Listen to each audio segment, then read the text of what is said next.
Hello दोस्तों, नमस्कार। Welcome to my YouTube channel. दोस्तों, आज हम डिस्कस करने वाले हैं एक पेनी स्टॉक के बारे में, जिसमें काफ़ी लोग काफ़ी दिनों से फंसे हुए हैं और लोअर पे लोअर सर्किट लगे जा रहे हैं। इसमें क्या होता है दोस्तों, आपको यहाँ पे क्या है, कभी आपने अगर एंट्री गलती से कर भी ली तो आप इसके अंदर प्रॉफिट तो आपको हो सकता है दिखे, लेकिन आप उस प्रॉफिट को बेच नहीं पाओगे। मे बी क्योंकि जैसे ही आपने लिया उसके थोड़े टाइम बाद इसमें लोअर लोअर सर्किट लगने लग जाते हैं। इसकी वजह से क्या है, फिर आप एग्जिट नहीं कर पाते। तो दोस्तों, मेरी तो ये सलाह है कि आप पेनी स्टॉक से हमेशा दूर रहिए और बड़ी जो स्टॉक्स हैं उसमें इन्वेस्ट करिए, ताकि आपका पैसा अब डूबेगा नहीं।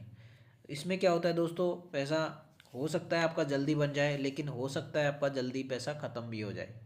तो इसमें बहुत ज़्यादा आपको यहाँ पे नेगेटिव में जाने का ज़्यादा चांसेस रहते हैं। तो पेनी स्टॉक बहुत ही ज़्यादा हाई रिस्क होते हैं। हाँ, ये बात भी है कि वो उनमें ज़्यादा प्रॉफिट बनता भी है। मान लो आप शेयर करते हो, रिलायंस की बात करते हो। रिलायंस का शेयर आज की डेट में 1500 रुपये के आसपास है। तो कभी वो 1500 से 3000 जाने में उसको बहुत टाइम लगेगा। इतना तो 100% है, यानी कि 100% रिटर्न देने में।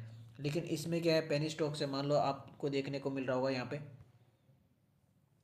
55 पैसा आपको यहाँ पे देखने को मिल रहा है। 55 पैसा ये हो सकता है 1 रुपये 2 रुपये पे कभी भी तुरंत चले जाए, क्योंकि upper circuit upper circuit upper circuit upper circuit.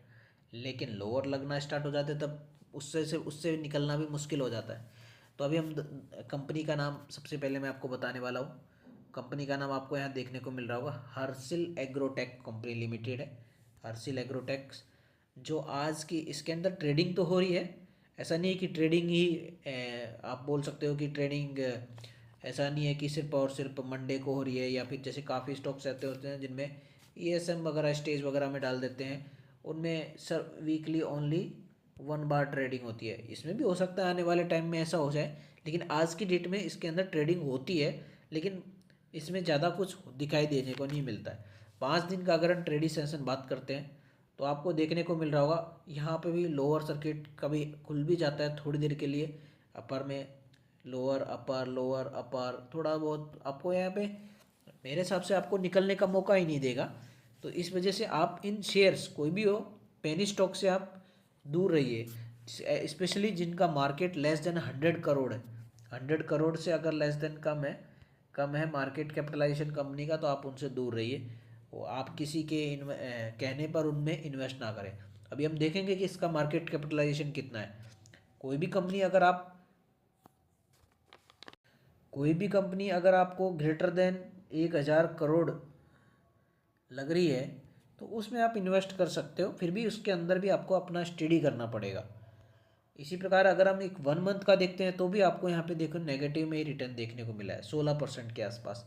इसी प्रकार अगर हम 6 मंथ का देखते हैं तो आपका देखो 100 रुपये था, तो मोटा मोटा मान सकते हैं आपका 70% तो लॉस हो चुका है। यानी कि 100 में से आपके पास अभी 30 रुपये ही बचे हैं इसके अंदर, ऐसा आप बोल सकते हो।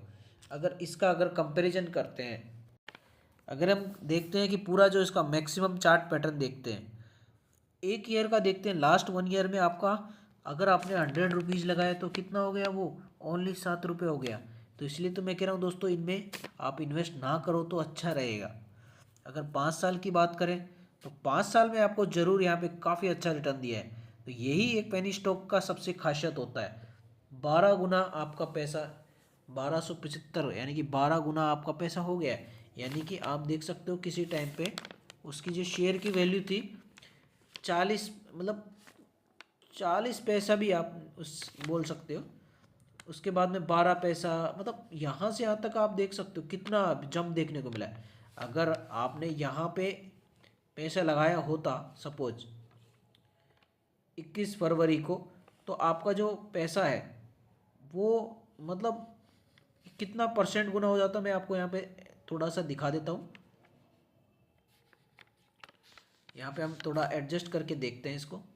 तो आपको यहाँ पे देखने को मिल रहा होगा दोस्तों, अब 19,000 गुना, यानी कि 193% कितना, 193 गुना हो गया आपको यहाँ देखने को मिल रहा है।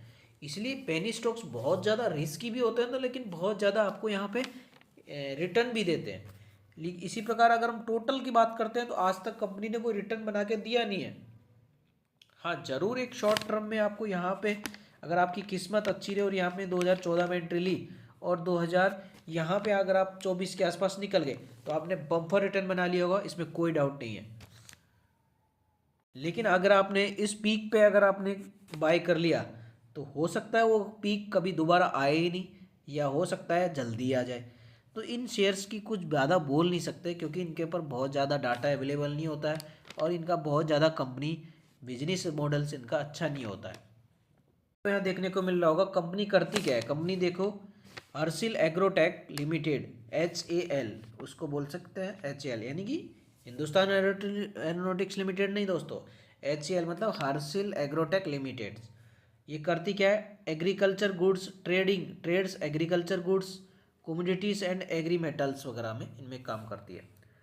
इसका जो अगर हम प्रीवियस अगर बिजनेस मॉडल देखते हैं, बिजनेस रिव्यू, तो आपको देखने को मिला होगा तो business preparing, manufacturing, processing, marketing, trading, import export, improving selling, dealing, agriculture food like species, oil seeds, grains, vegetables, pickup, मतलब ये एक तरीके से एग्रोटेक प्रोडक्ट से ही लिमिटेड है, एग्रोटेक में ही इसका वो है।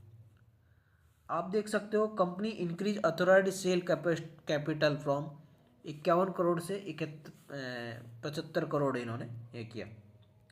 रेवेन्यू अगर आप देखते हो कि रेवेन्यू कहाँ से आता है कंपनी का, तो आपको देखने को मिल रहा होगा जो रेवेन्यू है वो 99% सेल्स ऑफ गुड्स से आता है, इंटरेस्ट से आता है, इनकम से जनरेट करती है। कंपनी का आप मार्केट कैपिटलाइजेशन देख सकते हो, बिल्कुल 50 करोड़ के आस के ऊपर नीचे है, किसी प्रकार की कोई प्रमोटर्स होल्डिंग नहीं है। देख सकते हो बहुत ज़्यादा वेरिएशन आप देख सकते हो। 52 वीक पहले ओनली 50 पैसे था और बढ़ के कितना हुआ, 13 रुपये हुआ। लेकिन आज की डेट में फिर क्या हुआ, फिर से वो कहाँ पे आ गया, घूम फिर के 50 पैसे आ गया। यानी कि एक साल पहले जिस ऊँची प्राइस थी आज वो वहीं आ गया है। लेकिन आपने अगर सपोज आपकी किस्मत बढ़िया थी और आपने 50 पैसे पे एंट्री मारी यहाँ पे और यहाँ पे एग्जिट हो गए तो आपका पैसा बन गया। तो ऐसे ही है। आप देख सकते हो प्रमोटर्स के पास 0% होल्डिंग है, 0% है। DIS के पास 0 है। 99.99 किसके पास है, ओनली और पब्लिक यानी कि रिटेलर्स के पास में, पब्लिक जो होल्डिंग होती है उनके पास में। और नंबर ऑफ शेयर होल्डर्स कितना है, 1,11,661 आपको यह नंबर ऑफ शेयर होल्डर्स देखने को मिल रहा है। अभी हम डायरेक्टली चलते हैं कि इसके जो Q2 का जो रिजल्ट आया वो दोस्तों कैसे आया है। सबसे पहले उसी को देख के हमको कंपनी का काफ़ी हद तक परफॉर्मेंस दिख जाएगा कि आने वाले टाइम में कैसी परफॉर्म करने वाली है। तो दोस्तों अभी हम आ गए क्वार्टरली रिजल्ट यानी Q2 के ऊपर। सबसे पहले आपको देखने को मिल रहा होगा जितना भी जो डाटा दिया गया है वो लाख्स में दिया गया है, तो हम इसको करोड़ में कन्वर्ट करके आपको यहाँ रीड करेंगे। टोटल इनकम आपको देखने को मिलेगी रेवेन्यू फ्रॉम ऑपरेशन और अदर इनकम से, यानी कि टोटल नेट इनकम आपको यहाँ देखने को मिल रही है 42 करोड़। पिछला जो क्वार्टर था उसके अंदर 59 करोड़ और उससे जो लास्ट ईयर का जो क्वार्टर है उसके अंदर 24 करोड़। यानी कि अगर हम कंपैरिजन करते हैं क्वार्टर ऑन क्वार्टर बेसिस पे तो यहाँ पे गिरावट देखने को मिली है। 60 करोड़ से घट के ऑलमोस्ट बोल सकते हो 42 करोड़ हो गए, यानी कि 18 करोड़ का आपको यहाँ पे लॉस करते हुए दिखाई, मतलब कम रेवेन्यू जनरेट करते हुए दिखाई दे रही है कंपनी। इसी प्रकार दोस्तों अगर ईयर ऑन ईयर बेसिस पे कंपैरिजन करते हैं तो एक ज़बरदस्त जंप देखने को मिला है, 24 करोड़ से बढ़ के 42 करोड़, यानी कि लगभग 18 करोड़। जहाँ पे क्वार्टर ऑन क्वार्टर बेसिस पे गिरावट उतनी देखने को मिली तो ईयर ऑन ईयर बेसिस पे उस पर कम बैक करता हुआ दिखाई दिया कंपनी। अगर एक्सपेंस की बात करते हैं तो देखो दोस्तों इसमें एक्सपेंस से खर्चे ज़्यादा हो गए। आपको देखने को मिलेगा यहाँ पे इनकम, टोटल इनकम 42 करोड़ हुई, जबकि खर्चा कितना कर दिया 47 करोड़ का। तो ऑब्वियस की बात है नेगेटिव में जाएगा, यानी कि आपको यहाँ पे लॉस होने वाला है।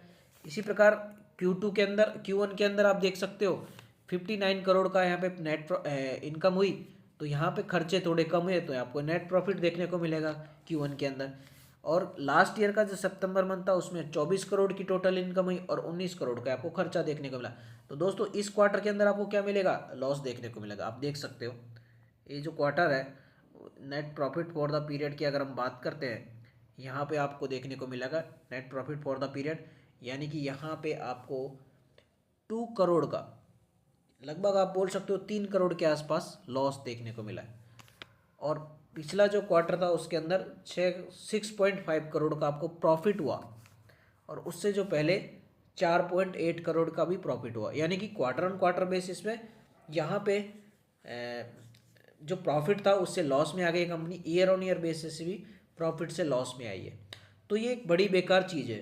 कोई भी कंपनी प्रॉफिट से लॉस के अंदर में आती है तो कहीं ना कहीं उसकी जो कंपनी है वो ग्रोथ में दिखाई नहीं दे रही। इस वजह से शेयर्स भी आप देख सकते हो लोअर पे लोअर सर्किट लगे जा रहे हैं जब से ये Q2 का रिजल्ट अनाउंसमेंट हुआ है। अगर ईपीएस की बात करते हो तो आप ईपीएस तो आपको यहाँ पे नेगेटिव में ही जाएगा, क्योंकि इस क्वार्टर के अंदर तो नेगेटिव में ही रहा है। यहाँ पे नेगेटिव में 4.04, पिछले जो क्वार्टर था उसके अंदर 0.09, और उससे जो लास्ट ईयर का जो क्वार्टर था उसके अंदर 0.94। तो दोस्तों क्वेश्चन यही आ रहा है कि अब इसका जो सर्किट है मतलब ये सर्किट जो अपर सर्किट की तरफ कब जाएगी। जैसे आपको देखने को मिल रहा होगा 14 नवंबर के आसपास ये रिजल्ट आया, तब से यहाँ पे लोअर सर्किट पे लगे जा रहे हैं। तो रिजल्ट खराब आया, इस वजह से आपको यहाँ पे ये सब देखने को मिल रहा है। तो मेरे हिसाब से दोस्तों अगर आप ऐसी पेनी स्टॉक से दूर रहोगे तो अच्छा रहेगा। आगे आपकी किस्मत है आपकी अगर इसमें रिटर्न भी बन जाए। तो दोस्तों अगर वीडियो अच्छी लगे तो वीडियो को लाइक करना और चैनल को सब्सक्राइब करना। धन्यवाद।